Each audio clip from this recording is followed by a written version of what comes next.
టీవీ45 news కి స్వాగతం. జంగారెడ్డిగూడెం మండలం గురువయ్యగూడెంలో వెలసి ఉన్న శ్రీ మధ్య ఆంజనేయ స్వామి వారి ఆలయాన్ని దర్శించుకున్న ఆంధ్రప్రదేశ్ గృహ నిర్మాణ శాఖ మంత్రివర్యులు కోలుసు పార్థసారథి. మంత్రివర్యులు మీడియా సమావేశంలో మాట్లాడుతూ గత వైఎస్ఆర్ ప్రభుత్వంపై ఆగ్రహం వ్యక్తం చేశారు. జీవితకాలం నేనే అధ్యక్షుడిగా ఉండాలంటూ కలలు కంటున్న జగన్ కి ప్రజలు సరైన గుణపాఠం చెప్పారని అన్నారు. రాష్ట్ర ఆర్థిక పరిస్థితిని దృష్టిలో నూతన బడ్జెట్ ప్రవేశపెట్టి కూటమి ప్రభుత్వం రాష్ట్రాన్ని అభివృద్ధి చేస్తూ ఉంటే తల్లికి చెల్లికి రాష్ట్రానికి అన్యాయం చేసిన జగన్ ఈ రోజు ఎక్కడ ఉన్నాడో కూడా తెలియని పరిస్థితి ఉందని అన్నారు. చింతలపూడి ఎత్తిపోతల పథకం పనులు త్వరగా పూర్తి చేస్తామన్నారు. అలాగే వైసీపీ నాయకులు మాట్లాడే మాటలు, వారు రాసే రాతలు చూస్తూ ఉంటే చూడడానికి కూడా సిగ్గు వేసే పరిస్థితి వచ్చిందని అన్నారు. త్వరలో జర్నలిస్టులకు ఇళ్ల స్థలాలు మంజూరు చేస్తామన్నారు. గత ప్రభుత్వంలో విధ్వంసం చూశామని, ఇప్పుడు రాష్ట్రం అభివృద్ధిని చూస్తారని, గత ప్రభుత్వంలో పంచాయతీ నిధులను సైతం మింగేశారని, డిప్యూటీ సీఎం పవన్ కళ్యాణ్ పంచాయతీలకు కావలసిన నిధులు కేటాయించడంలో నెంబర్ 1 స్థానంలో ఉన్నారని అన్నారు. ప్రయత్నం చేయాలి, అదే ప్రజలందరూ కూడా ఆలోచించాలని చెప్పేసి మనం చేస్తామని నేను తప్పకోకుండా అనుభవశాలైన చంద్రబాబు నాయుడు గారు ఈ రాష్ట్రాన్ని మళ్ళీ పట్టాలెక్కిస్తాం తథ్యం. మళ్ళీ మనం ఎందుకంటే కష్టపడే మనస్తత్వం ఉన్న రైతాంగం ఉంది, బాగా చదువుకొని ప్రపంచం అంతా కూడా సాఫ్ట్వేర్ రంగాన్ని గుప్పెట్లో పెట్టుకున్న మన యువకులు ఉన్నారు. వీరందరి సహకారంతో ఈ రాష్ట్రాన్ని నెంబర్ 1 స్థానానికి తీసుకెళ్తారని చెప్పేసి మనం చేస్తాను. అదేవిధంగా మరి పామ్ ఆయిల్ రైతులకు కానివ్వండి, మరి కొబ్బరి రైతులకు కానివ్వండి, కోకో రైతులకు కానివ్వండి, వరి రైతులకు కానివ్వండి, వాళ్ళకి గిట్టుబాటు ధరలు వచ్చే విధంగా చర్యలు తీసుకోవాలని చెప్పేసి ముఖ్యమంత్రి గారు చాలా స్పష్టంగా ఆదేశాలు ఇచ్చారు. అందుకనే మరి ప్యాడీ ప్రొక్యూర్మెంట్ కూడా అనేక ప్రాంతాల్లో పిపిసి ప్యాడీ ప్రొక్యూర్మెంట్ సెంటర్స్ ప్రారంభించాం. రైతులు, కార్యకర్తలు, రాంబాబు గారు, మురళి గారు లాంటి పెద్దలు కూడా ఏం జరుగుతుంది అంటే ప్రభుత్వ ఆలోచన వాస్తవంగా ప్రజల్లోకి అధికార యంత్రాంగం చేస్తుందా లేదా అనే దాని మీద ఒక దృష్టి పెట్టాల్సిన అవసరం ఉందని చెప్పేసి నేను భావిస్తా ఉన్నాను. ఎందుకంటే రైతుకి మేలు చేయాలనేది ప్రభుత్వం యొక్క లక్ష్యం. ఆ అమలు చేసే విధానంలో ఏదైనా తప్పులు జరిగి వారికి న్యాయం జరగకపోతే మనం దాన్ని ఏ విధంగా సరిచేయాలని పెద్దలందరూ కూడా ఆలోచించి మాకు సూచన చేయాల్సిన అవసరం ఉంది. మరి రైతులకి మరి మేలు జరగాలి, గిట్టుబాటు ధర రావాలి అని చెప్పేసి కూడా మేము ఆశిస్తా ఉన్నాం.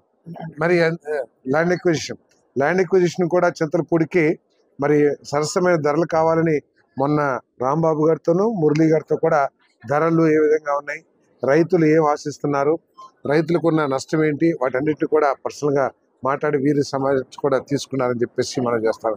ఇంకో పక్క రాష్ట్రం గురించి ఎంత కష్టపడతా ఉంటే జగన్మోహన్ రెడ్డి గారు తప్పులేదు. సోషల్ మీడియా అనేది ఒక బలమైన శక్తి. ఈరోజు ఆ బలమైన శక్తిని ఒకప్పుడు ఇవన్నీ కూడా మీడియాలన్నీ కూడా కొంతమంది చేతుల్లో ఉండేవి. కానీ ఈరోజు అత్యంత సామాన్యుడు కూడా తన అభిప్రాయాన్ని కానీ తను లేవనెత్తాల్సిన అన్యాయాలను కానీ లేవనెత్తడానికి సోషల్ మీడియా అనేది ఒక బలమైన ఆయుధంగా మారింది. అటువంటి ఆయుధాన్ని మంచిగా వాడుకోవాలి తప్పితే ఎప్పుడు కూడా ఇంత నీచంగా దిగజారి వాడాల్సిన అవసరం లేదని చెప్పేసి నేను భావిస్తా ఉన్నాను. ఈరోజు నిన్ననే నాకు చూపించారు ఒక సోదరుడు, నాకు దాని మీద అవగాహన తక్కువ అయితే చూపించాడు. ఆ భాష చదువుతానికే సిగ్గేసేంత పరిస్థితి.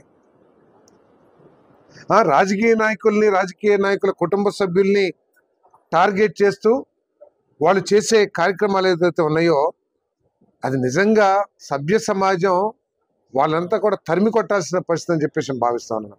మనం ఏదైనా సరే మన తల్లిని, చెల్లిని, ప్రతి మహిళని కూడా గౌరవించే సంస్కృతి మన తెలుగు జాతిలో ఉన్న విషయం, మన భారతీయ సంస్కృతిలోనే ఉంది. కానీ ఈరోజు రాజకీయంగా ఎదుర్కోండి, తెలుగుదేశం పార్టీ ఆహ్వానిస్తూ ఉంది.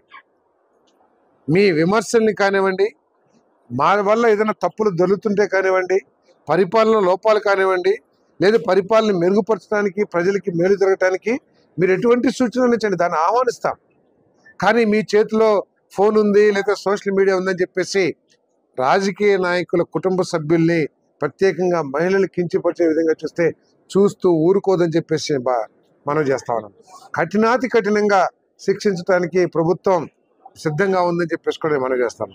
సామాన్య ప్రజలను కూడా INPR డిపార్ట్మెంట్లో కూడా మేము ఒక కార్యక్రమం తీసుకోబోతా ఉన్నాం.